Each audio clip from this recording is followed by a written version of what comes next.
Says that we're live. I am here with Ritesh Johar, Raman Bindlish, and the wonderful Peter Keay, from a mix of Moonlighting, Blockstart, and Liquid Apps and everything EOS. I'll get into the introductions in a bit. But first, I just want to remind everyone to like and subscribe these videos if you enjoy them.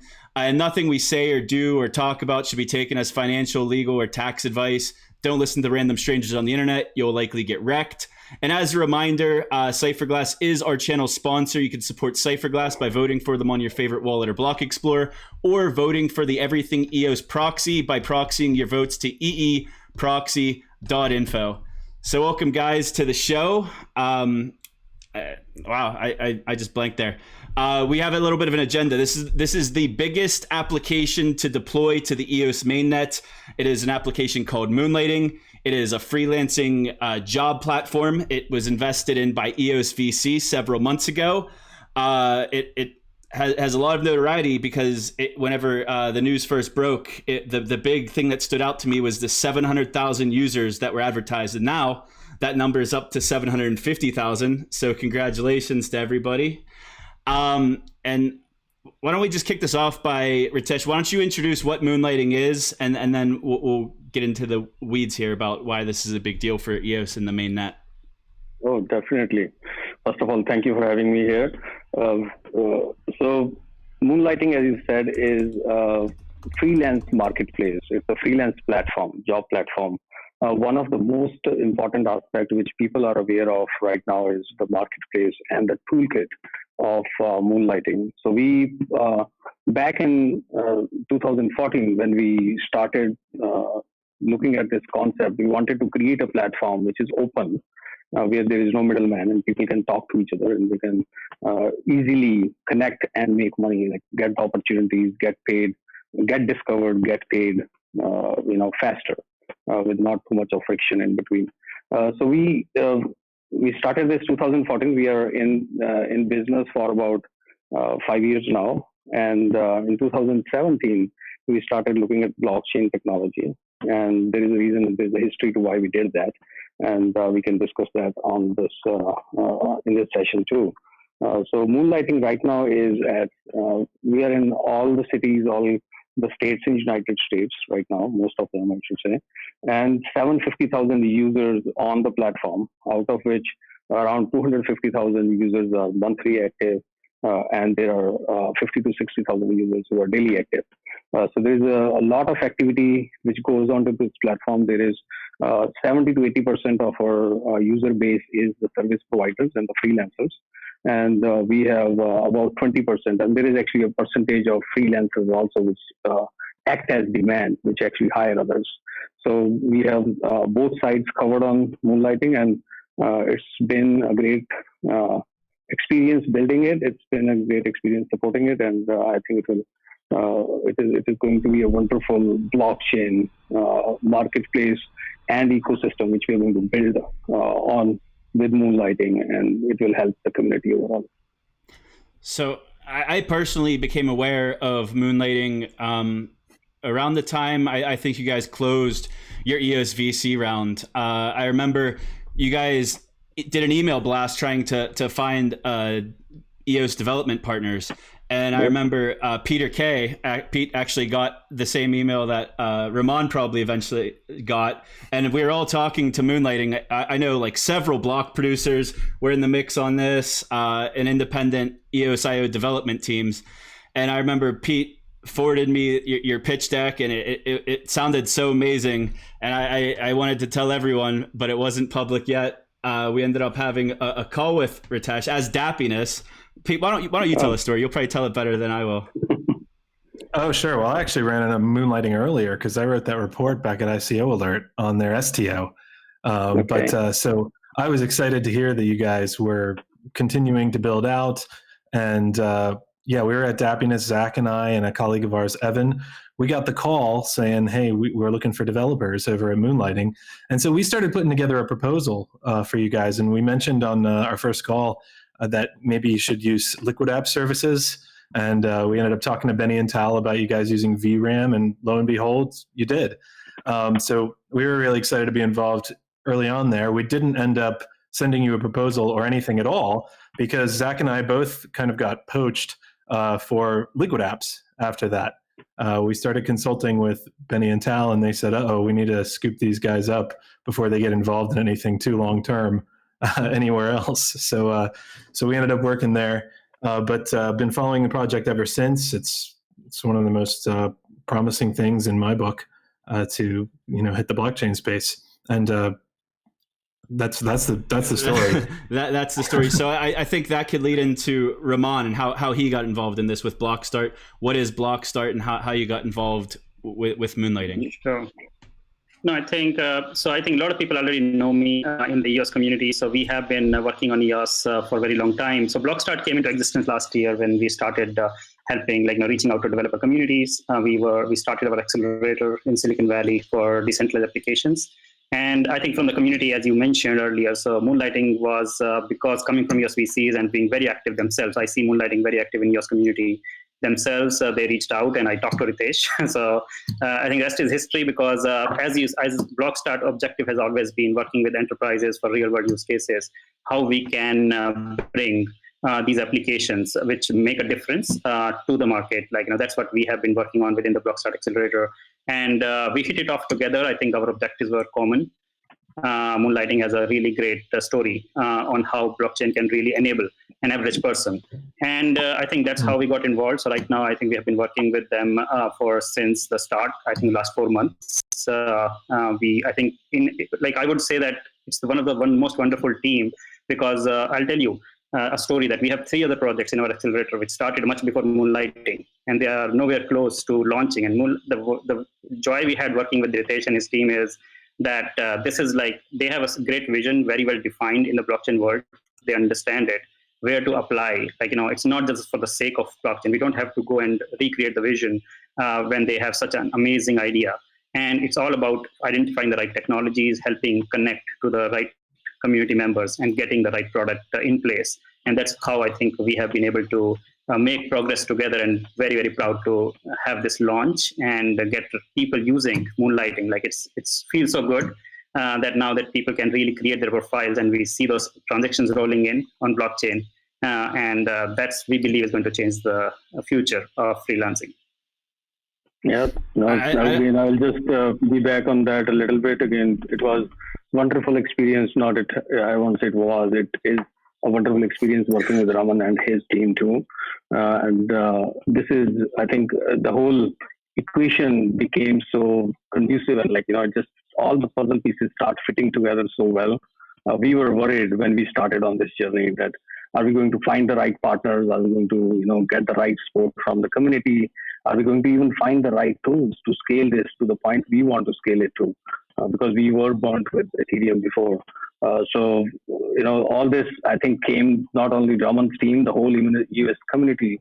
I would like to thank. I think the whole thing is coming together so well that this success of putting something at this scale on Mainnet and be able to grow.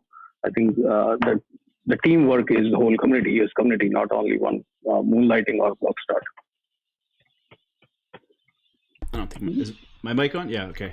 I don't think I could emphasize how big of a deal this is, because I saw it early on. As soon as Moonlighting came on my radar, I do what I always do with a new EOS VC project. I do due diligence, and I dive as deep into the weeds as I possibly can.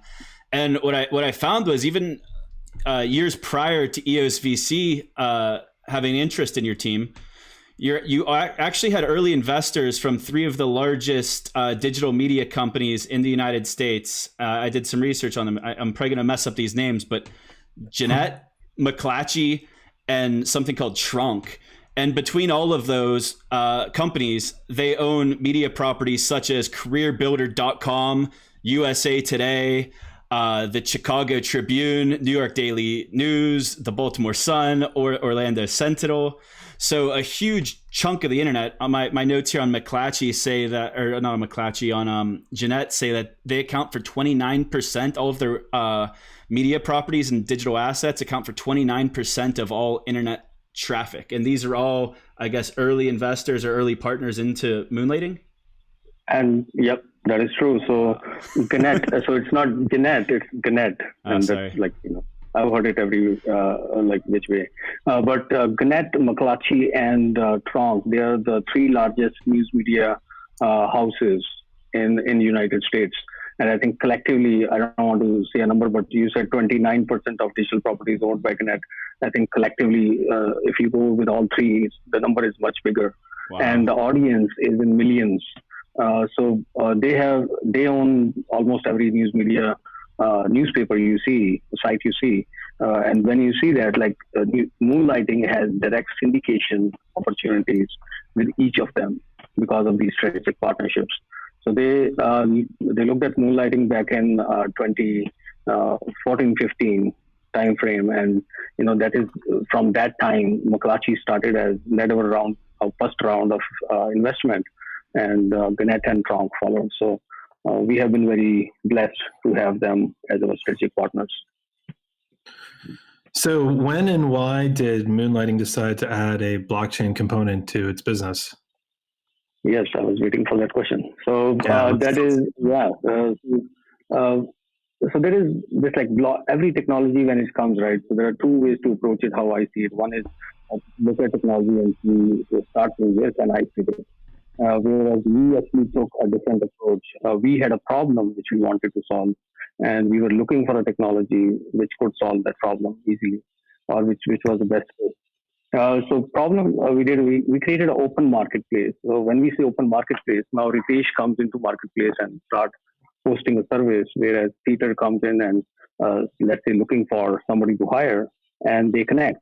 But now it's open marketplace. You can look at my profile and you can look at my services I posted and talk to me and do your due diligence on whether I should be hired or not, and hire me, right?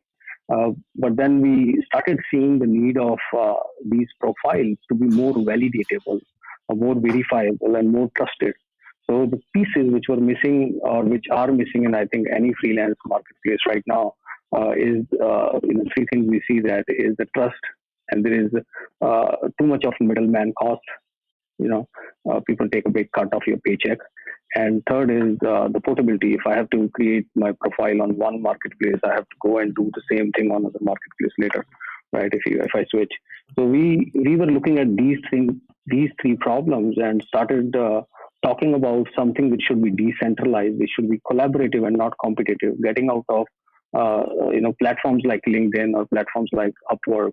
And all traditional, I should say, staffing/freelance platforms.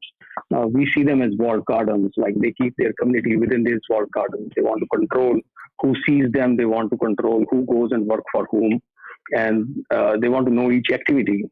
And if you don't follow the certain rules, the rules set up by that central entity, then there are consequences for that, which is good in aspect of, I guess, some aspects, but we don't see it as good as a growing marketplace or growing freelancing economy. So to solve those, we wanted to make something decentralized, and to make something decentralized and distributed. That is when blockchain was like, good thing was like these things were catching up, and we started looking at blockchain as a technology. Initially, blockchain was so synonymous to crypto, like everything, like blockchain means token. So we also started looking at tokens back in 2017. We did a POC with Ethereum, and we created even a wallet which will go within our platform, and users will have to manage their keys, create an account, and all that good stuff. I think the first demo we did of that POC, even within our own company, we all agreed that this is not what we want to go with, because there's so much a user has to learn. Now there is so much friction for the technology, right? Which was becoming so apparent that it will be hard for users to really engage with your platform. So we started looking at blockchain for those reasons, and then I was trying to go into how we started looking at EOS. So we kind of started looking at a different solution where we wanted something which is better user account management, more scalability from a transaction per second point of view, and also the gas cost, like where we could actually save money signing all these transactions. So I think that is what led us to EOS, the choice of EOS, and rest is you guys know. So then you partnered with Blockstart, and I'm not sure the viewers know. Raman, what's Blockstart? You mentioned a little bit about it. How did you guys get involved with Moonlighting? You mentioned you have other projects floating around that aren't launched yet. I don't know if you can give us a little bit of Sure. So, hint on no, I those. think I would avoid talking about other projects for multiple reasons. One is that many of them are in stealth mode, and right now I think the spotlight is on Moonlighting. The second part is I think yes, how as I mentioned, Ritesh was already in EOS, and they were very closely working on EOS as the blockchain they identified. And we talked together a couple of times. We realized that our philosophy is very similar. We can offer something which they need immediately. So we started initially as a consultancy where we said, okay, can we get you the right partners? Because that was already built in Blockstart. We had already been partnering with all the EOS community to provide the right kind of technology partners to evaluate the technology which can really help these use cases. And we have already built a lot of our own teams and architecture around enterprise applications. So we already know these pain points which Ritesh highlighted, especially around user adoption. Like you don't want users to be having restriction when you're like enabling blockchain. You don't want user to learn something new. You should make sure that the user is not impacted on like onboarding, on how you really make a transaction. So I think it hit off very well with, as Ritesh explained, Moonlighting's agenda was very similar to what we were already working on. And we started sharing those ideas, and I think it was a no-brainer for us to come together to go and work on this solution. And from there onwards, I think we started proposing how the architecture will go, the roadmaps, and it was like mutually feeding on each other's ideas. And that's how we became a partner in this project from a blockchain side. And we have been continuously working on. In fact, we are still very much associated, even beyond the launch. We are looking at the further roadmap, how we can really take this further, and we will keep working as much as we can to bring the best of EOS world and EOS communities. And finally, I think as we got into the liquid apps usage and the VRAM, Blockstart also started around DSP, I think, as most of you are aware of. And I think they became an obvious partner for us to provide those services. And we are pretty excited to launch Moonlighting with our DSP, with a lot of great, I think, in terms of the resource cost, in terms of how we have been able to create like a platform which can scale to millions. I think Moonlighting vision is not to stop here. It's just start. Like Moonlighting, as we understand, it's just a starting point. It's still in early days when we say 750,000 users. And as it is growing very fast, we are continuously looking at how we can scale to much higher numbers, which in this freelancing marketplace in gig economy, we do believe that its opportunity is huge, like millions of users. So millions of users. If I go to download the app right now, right, I go to moonlighting.com and download it, and I create a profile. Is that already hooked in? I'm on the blockchain? You are. And if you, now we have every transaction, I would say every transaction of business value or of certain profile value will go to the blockchain immediately as soon as you create transaction, as soon as you create your profile. But beyond a little bit of information that blockchain helps, beyond the information I'm shown about blockchain being used, there's no user obstacle to the user signing up, right? I don't have to create a wallet. I don't have to do anything related to keys or anything like that. It just works without me even knowing that it's there, basically. That is true, and that has been the reason why we moved from Ethereum to EOS, because we wanted to take the custody and provide this seamless experience to our users. The user should not have to learn the technology you are building upon. Simple. And these users as a user, you can come into and sign up right now and start creating your profile, start using our tools like invoices and proposals and payments. We will put your data on the blockchain in a hash format. Only the hashes are going to blockchain. No data is going in clear text form. So your privacy is totally maintained within our system, and we are not using blockchain as a raw data storage, whereas we are using blockchain as the data immutability guard, so to say. that this is where you go and verify your data and the truthness of the trust of the data. Got it. So I kind of want to get back to the EOS VC stuff because that's a topic that Rob and I really talk about frequently. We're always excited about the projects. I think you might be the first EOS VC project we've had on the show. We've had SVK Crypto on here, I think twice, but we've never actually had a project themselves. So after you got onboarded into the EOS VC program, what happens from there? Do you get special consulting or advisory? What type of services, I guess, does Block.One and EOS VC kind of provide that really help you hit the ground running once you enter the EOS ecosystem? Because you kind of decided on it before the EOS VC deal went through, but then once that went through, what did they do to really accelerate your development that I guess helped you guys? I think I said it earlier, hit the ground running. Let's just leave it at that. No, definitely. Good question. So we, as I said, right, we chose the technology before EOS VC chose us, which was actually a good way of, I think, choosing a technology rather than going the other way. So we were already following EOS very closely. We were following Block.One. We're looking at Dan's every article he writes, every video he makes. So we understood the EOS architecture overall before we chose it. One thing which we were still struggling with, or I should say, which we were trying to design, was there was not a concept of virtual accounts. There was not a concept of leasing tokens. There was not a concept of having this DApp DSP environments.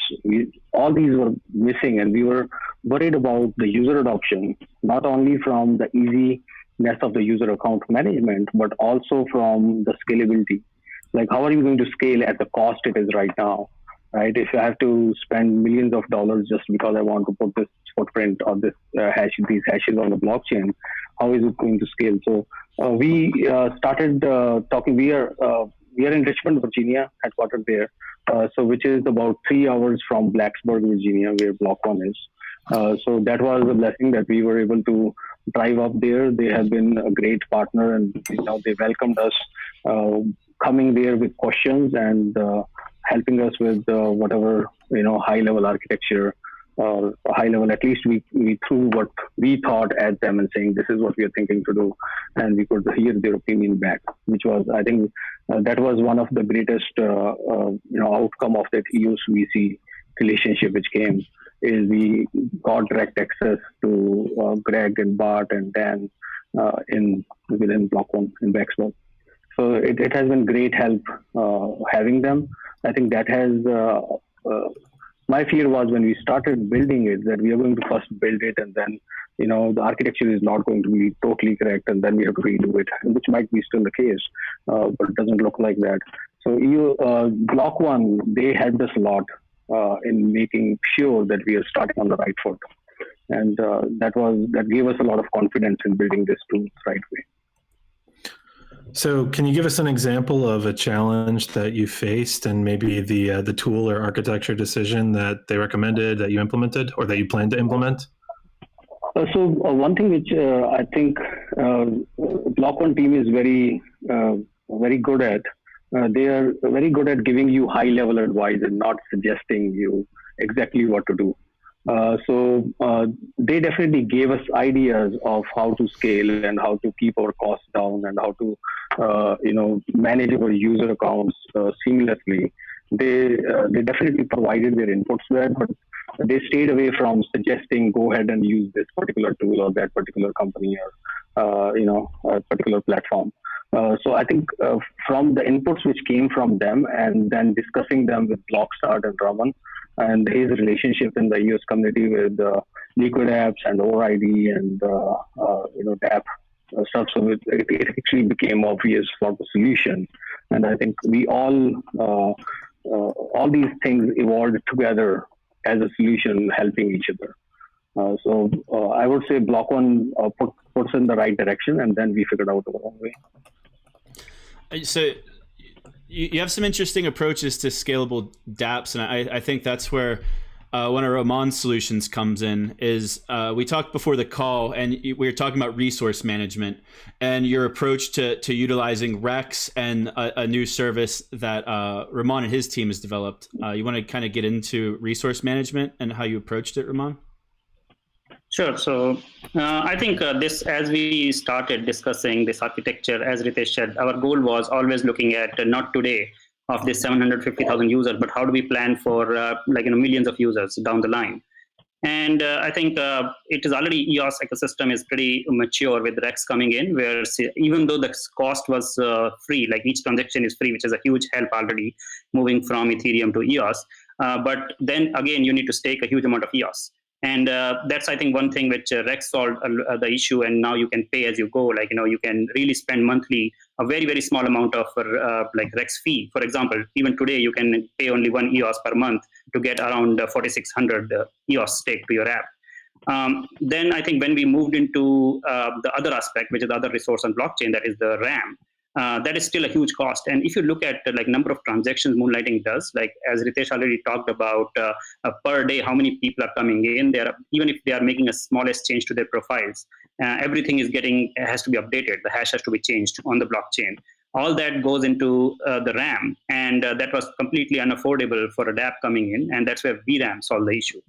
But again, I think as we started working very closely on this VRAM solution, the DApp economy is also pretty new, because the DSP's network is currently using a DApp as a staking economy. And we learned from Rex, and what we did from Blockstart is we did not want a Moonlighting as a business. They should not worry about blockchain costs and the various actual price of the token and so on. So we created the very similar to Rex. We created a kind of a leasing market for a DApp token itself. So this is something, as I said, I think EOS ecosystem and the staking economy, which is enabling this kind of low resource cost for dApps.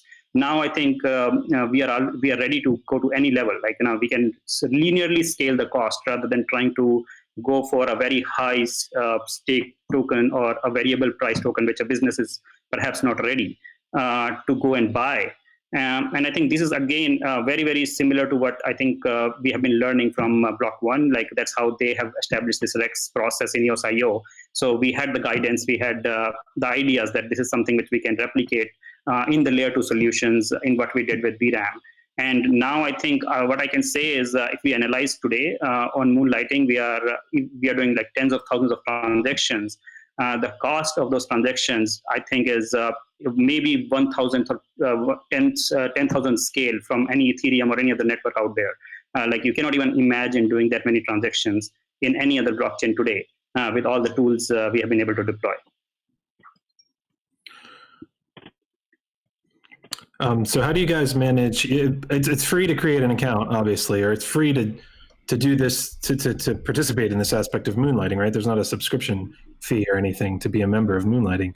How do you manage accounts and make that activity free? Yeah. So let me correct that there. So there are two types of memberships in Moonlighting.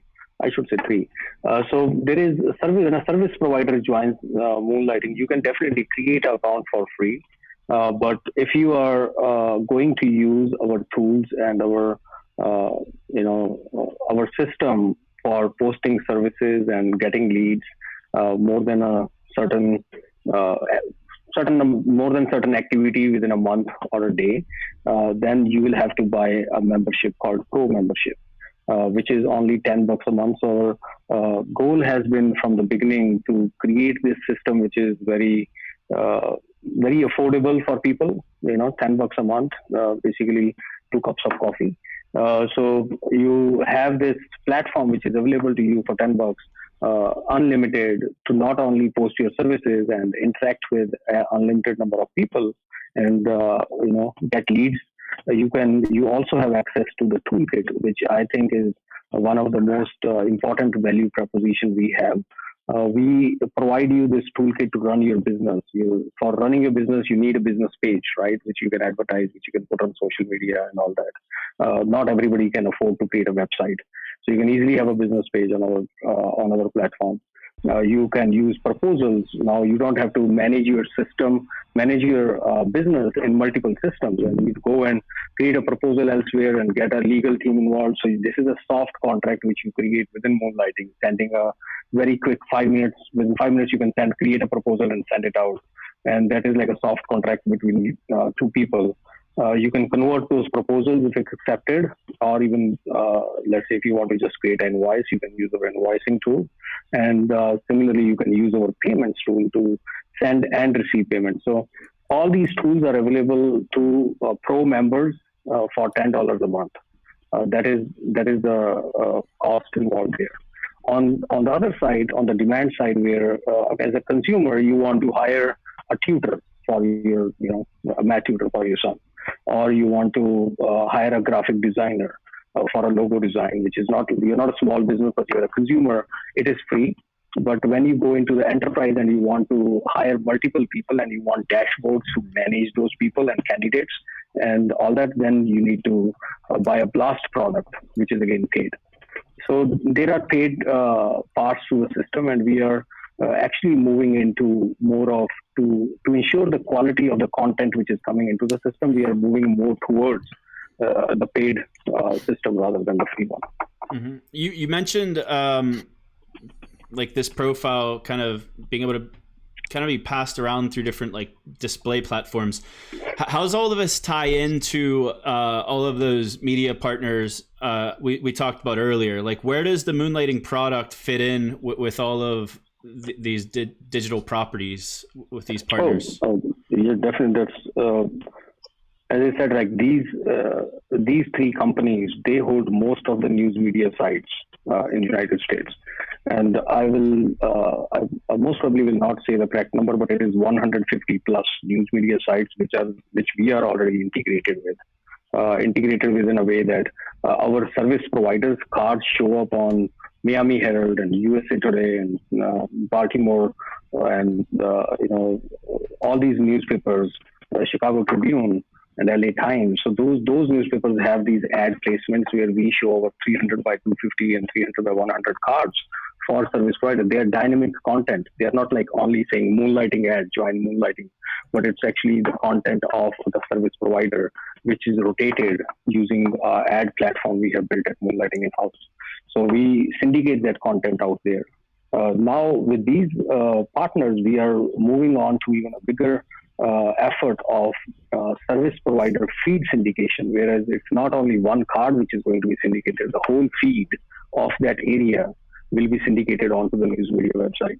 So our intention is to provide value for this $10 to our service providers, not only showing them in our platform, but syndicating them out to as many partners as possible so that any way they can get the leads is good. That's fascinating. I'm a fan of new freelancer, or not new, you guys have been around since 2014. I'm a fan of competing freelancer platforms, especially with my history with Upwork. Oh, God.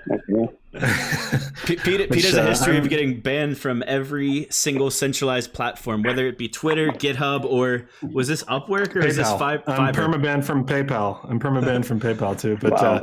Upwork. And it was just a thing where I was a freelance worker. A lot of people rely on sites like that for their income. And one of my clients decided to pay in like small amounts with multiple credit cards just to get as many reward points as possible. And I'm not sure, I don't think that was against the terms of service. But whatever, Upwork didn't like it. And eventually they shut down my account and they sent an email saying, sorry, we know this isn't the outcome you liked. I understand. Yeah, there it is. I understand this is not the outcome you were hoping for. Yeah, no kidding.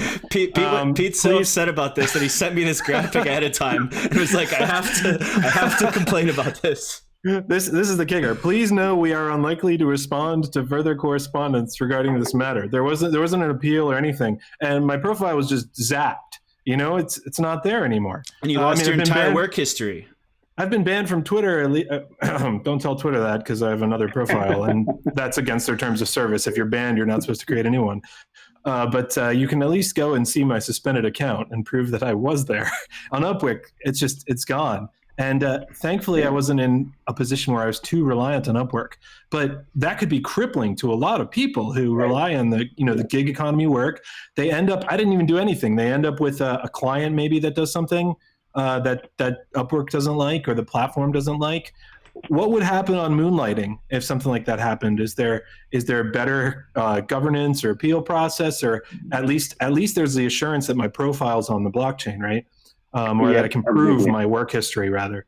Right. So I think there are two benefits of this approach which we are creating. One is, first of all, you please join Moonlighting, and I promise you will not ban you. But is that because I know you, or is it because you guys have a better process? I think we have a better process, I think, in place of we also rely not only on one person or one entity making that decision. It's actually the community which is making that decision. Like if people don't like working with you, we let them review and rate you that way. And that will automatically, create your profile in such a standing where, you almost don't get any business. It's as good as being banned. Or it's actually worse than being banned, right? So you still have presence, but it looks bad. But I think one thing which we are trying to do and shooting for here is we are trying to change this competitive landscape for freelance economy into a collaborative landscape. So instead of being a company saying, if you are within my platform, I don't want to share you with anybody. I don't want to even show your profile until you first of all pay me, and somebody who has to see you has to pay me, and who works with you I should know. Every paycheck you make through the platform, if you don't share it with me, I'm going to ban you. So it's an open marketplace. But at the same time, we are creating this ecosystem with blockchain, which is enabling you or enabling us to help you port your profile to multiple places. So eventually, once we start partnering this blockchain, creating more partnerships within this blockchain ecosystem, you should be able to port your profile from Moonlighting to, let's say, Keay staffing services or Higher Vibes. Those are the partners which we are already working with. So you are, even if you are not doing, you don't like Moonlighting for one reason going forward, let's say, or you are not having as much luck there, you're not bound there. You're not losing all the activity which you have or effort you have put in to gain a reputation within that platform. You can actually use that elsewhere now. So I think going forward, we all have to work in more of a community-driven collaborative systems, if we have to succeed together. So Raman, maybe I'm excited about this, and this is the future of Moonlighting, and I might use it myself. I think I signed up and created an account, and then just to check it out a while ago. But Raman, can you tell us more about like the tech roadmap, perhaps? Like what kind of technologies? You've mentioned Liquid Apps, you've mentioned App Network, you've mentioned Rex. I think also ORID is possibly involved already. Yes. And also, what technologies do you expect to add later? Sure. So I think ORID, it was like kind of as Ritesh mentioned. So we have been working with them, and we did discuss with Ritesh on their intention to create minimal resistance for their users. Like when they log in, they should not be worried about the private keys. They should not be worried about, what is blockchain, because the Moonlighting user is everyday user. Like we are talking about like a common man, a common worker looking for like a small job and freelancing job. Not everybody is even aware of what is blockchain. So I think the ORID was a very good solution for us in the sense that we could create a custody solution. It is still decentralized from Moonlighting perspective because you can sign transactions remotely with your email or with your Google or Facebook login, which creates pretty easy for anybody to go sign up for a blockchain account. And with integration, with what we did in addition to that is because we were looking at how do we save cost for blockchain resources while giving everybody the blockchain experience. I think virtual accounts came into picture, which helped us a lot in terms of not creating the full premium account for users who are not perhaps either pro members or who are not that active or not valuable. But we do want everybody to make sure that all the transactions, all the profile are tracked on blockchain. So we started using this concept, and I think we got very good solution now where we don't have to limit how many users we want to bring onto blockchain. So every user of Moonlighting, as they sign up, as they like, even if somebody was like, 3 months ago a free account and he comes now and log into the network, he will get a new virtual account.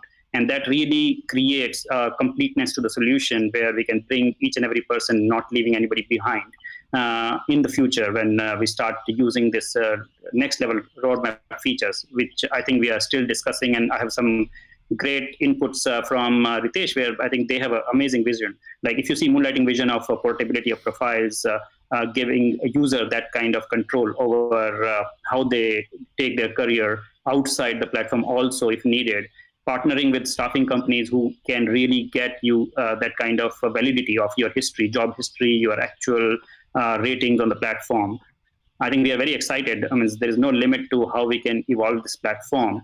And at this stage, I think this is still an early stage, as I said. Like this is right now we are integrating the technology pieces which can help scale. I don't think we can say that it is the final solution. You can expect some much greater use cases coming out from it. Now that we have made sure that the profiles are kind of tracked over blockchain, there is a track record, there is an authenticity possible. You can verify what you did like in the past and so on. So I think this is a base we have set. And I think with the use of virtual accounts, with use of Rex, with the use of over-ID solution where users do not have to own the keys, I think we have the right technology platform, which we have to continue building on top of it to realize the vision of Moonlighting. So I think all of you, like whom I think Ritesh has reached out earlier and shared his vision, I think he has been very active in EOS community. So I think you have seen some version of the white paper and how this Moonlighting is really moving forward. I would say that it's a matter of time how we can really start seeing the benefits to the users. At this moment, the focus was onboarding. Focus was setting up a platform for success in this marketplace. And I would let Ritesh maybe explore, in terms of what his immediate vision is for this roadmap itself in terms of Moonlighting use cases. No, definitely. Yeah, Raman, you covered it pretty well. So one of the things which which is very important for us, and because of which this whole thing is has been put into place, as I said, right? We are filling the gaps for trust and removing the middleman and for the portability. And now, when it comes to portability, you cannot when you're building this ecosystem, you cannot be the only player. You have to bring more players to the table, and it's very good to see that even the companies you would think are not into blockchain or are not into technologies, they are too hardwired into what they are.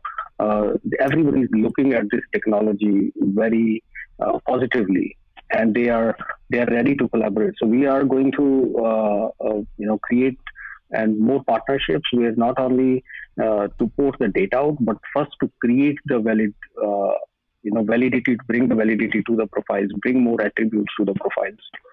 So let's say if you already have your work history or your education validated by another company and who is our partner, we are going to bring that data onto the blockchain, and that those relationships is what makes your profiles better and more stronger.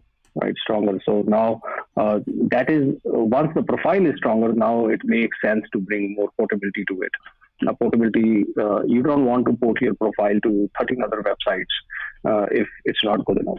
So the next step is to make your profiles better and bring this portability into picture and create these relationships which can help us make it better without adding too much cost for the freelancers themselves. I think my favorite part about this project is that you were a traditional company with a traditional business model, with your own revenue streams and way of doing business, and you added the blockchain element to enhance your business. You weren't a problem looking for a solution. You did it the right way, or a solution looking for a problem, I should say. You actually had a business use case, and then you added blockchain to it. And I think that's one of the most impressive things about this project. And I want to see more projects like this. And I'm just super excited to see you add the capabilities and the portabilities. And you mentioned some of your partnerships you've made, and you mentioned Kelly Services in passing. And I saw the tweet whenever it was brand new news. but I personally haven't dealt with them in my life, but several people I talked to made it seem like a really big deal, as if their corporations that they work with or work for actually use Kelly's services for their staffing and hiring. So could you kind of give a little bit of insight of who they are and what your partnership with them actually entails? Oh, definitely. So Kelly Staffing Services, I don't know the exact number, but it's a big company. It's a 70-year-old company, and they are into staffing. They're almost at the top of the curve there. I think hundreds of thousands of people work through them every month. There are millions of users who have worked through them in the history of the company itself. Now, again, all that staffing has worked in a traditional way. Now, as any forward-looking company, they have partnered with Moonlighting to figure out a blockchain solution to the same thing. Like, how can we make this economy better so that we can actually reuse the data? It's not only if you think about the data which belongs to the service provider, that is the same data which these companies are monetizing on. And if they have to recreate this data over and over again and revalidate this data over and over again, it adds cost for them too.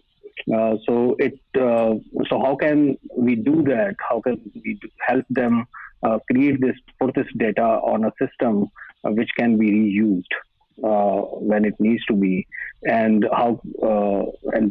are a huge proponent of also collaborating data where it makes sense. And there are a lot to be seen there, and things which we are discussing and seeing how we should partner with that. We are thinking of creating a Kelly verified badge within our system. Like, let's say if I have a profile in Kelly, which is where my work history has been already verified, where my education is verified because I have worked through them at somewhere. Now, if I can bring that authentication back to Moonlighting, and I don't need to show you your data in a private place, which is private to you maybe, but I can at least show your work history and education to be verified by Kelly. I think these are the things which will add value to a profile. And Kelly is a very forward-looking company, and we are blessed to have a relationship with them at this point. And we are exploring blockchain solution. We are exploring partnerships on posting. They are already posting jobs on our website and filling in the candidates. And so there is a lot of collaboration still to be done, but it's a very good start. We got a question in the chat about being able to see transactions in a traditional block explorer.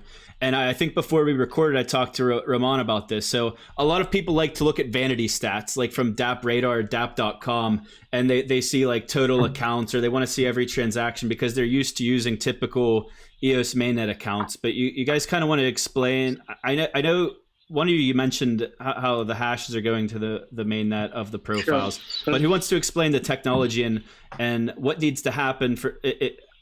How you're working with sites like DApp Radar or DApp.com, or are you working with them yet to start getting these virtual accounts to be analyzed as like full users, because they are actual users? Sure. So let me take this. So I think, again, all these DApp Radars and all these metric sites, they are usually catching up to the technology. Like, we are on the cutting edge here. We are talking about using some of the really advanced feature of blockchain, where we are using virtual accounts, we are using VRAM. I don't think right now DApp Radar will be able to capture the real users. What they are looking at is the actual user. Like, for example, all the premium user will show up from Moonlighting onto DApp Radar, which are like have a individual EOS account. But there are hundreds and like thousands of users which are coming in every day on Moonlighting, and you can see the number of transactions on DApp Radar is in like tens of thousands already, and those are not made by those 10 or 15 people which DApp Radar is showing, because as I said, like, technology has to catch up, and again, it's not the job of, I think, dApps to go and promote themselves. It's a matter of community saying that, okay, DApp Radar doesn't show the right data, and we would let them learn. And of course, as a DSP, because we are working on these virtual accounts for multiple dApps, we will reach out. And I think Ritesh has asked the same question, like, because I think that from the EOS community, it matters. For Moonlighting, I would say maybe Ritesh can add. This is just something which will happen in the background. For them, it is more about servicing the real customers and let the community know that there are those real users and transactions happening. And I hope that the community builds more tools beyond what they are available right now to show these kind of virtual accounts and real end users. And I'm sure in future when we get to more and more verified profiles and so on, I would say even Moonlighting will have much better metric in-house rather than you relying on third-party tools, because we don't even know whether those are real accounts which are typical DAppRadar accounts, because they have a very methodical approach of like just counting the number of accounts interacting with a contract, rather than looking at identified profiles, which actually has a much better sense when you talk about dApps like Moonlighting. I think you're right. Like these vanity metrics, they're important to people like myself within the EOS community. We want to see dApps succeeding, but for the Moonlighting users, they don't even necessarily need to care or know that they're on a blockchain. They don't care if they're being counted on these right. analytics sites. I think it's not only like, who sees it and what they interpret out of it. I think it's, as Raman said, right, technology has advanced, but some of these tools have to catch up still. So there are users in last 24 hours, or number of transactions in last 24 hours, transactions 7 days. I think those are the few stats I've seen on DAppRadar. And if you see our Moonlighting on DAppRadar, you'll see, I think, close to 10,000 transactions already in the year. We just opened up that pipeline for 2 days now, maybe, and it's already there. But our users are low. But I think it's important for tool to catch up, because people need to understand that you don't need to go only the traditional way of implementing on blockchain. There are new technologies which are coming up, like vAccounts and VRAM and virtual accounts. You need to start looking at that. And because people so much use these tools for tracking dApps, I think having those stats there are very helpful for creating a visibility to those technologies as well. So with the 700 or 750,000 users, does every single one of those users now have a virtual account, or are you doing it in phases over time? No, it's not. Actually, we are not doing it in phases. It's organic in a way that all the users now it's connected to blockchain. Now, if you have account from last 4 years on Moonlighting and you go and log in today, or start a session today, you will automatically get an account at this time. So it doesn't. We are not putting data back in time, because that kind of defeats the purpose of having a decentralized data environment. And that then I will direct whose data goes on there and what data goes on there. But rather organically, when a user joins, from that point onwards only, the data will start flowing to blockchain. Well, I tell you, you guys are leading the way, both of you. Ritesh, you're leading the way in a way I don't think I've seen with many companies, in taking a traditional business and adding a blockchain where it makes sense, and doing it in phases, right? You're not just trying to commit everything at once and we'll see if it works. You're integrating a component, and then you plan to integrate other components and plan to integrate other components. And I really think that's the way to do it. To integrate blockchain where it makes sense into a traditional business, to start bringing those value adds to the users. And of course, Raman, I think you're setting the precedent for the tech stack, and everybody who builds an app with this number of users will need to consider the tools you've used to make it possible. So yeah, go ahead, Zack. No, I was just gonna say we could say how excited we are about this as much as we can, but I want the users and the people watching this, now that they know that this is a big deal, they've learned a little bit more about Moonlighting. I think we should give Raman and Ritesh a chance to plug their companies, let everyone watching know where to find them and what they want the audience to do next. Who wants to go first? Go ahead, Raman. I think Raman is frozen. I feel like it. Oh, Raman's gone. All right, Ritesh, I guess it's time to plug Moonlighting some more and let everyone know where they could find you. So Moonlighting, simplest way to find, go to your App Store or your Google Play Store and search Moonlighting. It's an app called Moonlighting Freelance Economy. And it is also on moonlighting.com. So you can use all three, any or all of those three channels to work with Moonlighting. And follow us on Facebook, LinkedIn, Twitter, and on Telegram. We are on all those channels. We keep our social media pretty up to date with all the upcoming features and our partnerships and many other announcements. And I invite all of you who are watching or who are going to watch to join Moonlighting and join the revolution to make freelance economy better. Raman disappeared, so I think I'll plug him for him. So his business, Blockstart.One, it's a blockchain accelerator, and I believe Moonlighting is the first graduate of the accelerator. I don't know if you'd consider yourself a graduate yet or not, but very first client, or enterprise client at least. I don't want to speak for Raman, he has other clients. But you could find Raman at Blockstart.One or on his YouTube channel. He has Investing with a Difference. He also has a proxy of his own, which I support, but I support mine too. Oh, Raman, I was just plugging you, Raman. How can people find you? I just gave them your web address. Uh-oh. He can't hear us. All right. All right, we got... Raman, can you not... All right. We're having some technical difficulties here. Pete, you want to do you have anything else to add here?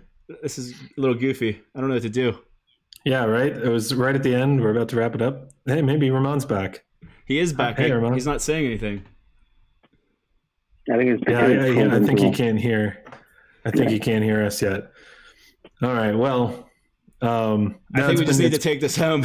yeah. Let's just take it home. It's been a great time chatting with both of you. Maybe Raman will watch the ending later. So it's been a pleasure chatting with both of you. You guys are real leaders in the space, as I said, and making waves here. So that's it for today. Thanks for everyone watching. Thanks for the comments, and we'll sign off. All right. Great. So thank you guys for having me here, and I'm sure Raman feels the same. He will convey that later, I guess, when he watches the end of the show. I don't even know how to close off. This threw me off. All right, so I guess I'll see everyone tomorrow. We're still on track to do the live stream tomorrow, myself and Rob Finch. So I'll see you guys tomorrow. I'm sure Pete will be back sometime soon with the Everything EOS developer courses. You can find them in the Liquid Apps Telegram channel constantly 24/7. So I guess until tomorrow, I'm Zack Gall. I'm Peter Keay. And this is Ritesh and Raman, Yeah. and this is Everything EOS. And then we got to do a Go EOS on 3, guys, and we'll sign off. All right, ready? 1, 2, 3. Go Go EOS. EOS. All right, smash the thumbs up, hit subscribe, and I'll see you guys tomorrow.